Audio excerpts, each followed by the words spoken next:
చాలా విలువ కలిగింది. విలువ కలిగిన అత్తరైనా సరే ఆమె దేని చూసిందండి?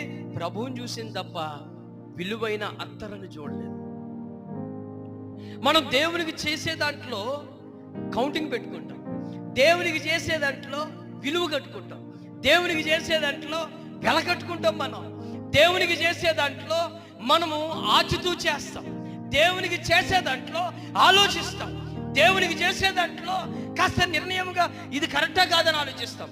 వ్యర్థమైన వాటికి ఏమో ఆలోచించాం, లోక సంబంధమైన వాటికి ఏమో ఆలోచించాం, ఖర్చు పెట్టడంలో దేన్ని ఆశించాం. కానీ దేవునికి చేసే దాంట్లో మాత్రం ఆచితూచి అడిగేస్తాం. ఆశీర్వాదానికి దేవునికి దూరం అయిపోవడానికి కారణం మనం ఈ విషయంలోనే.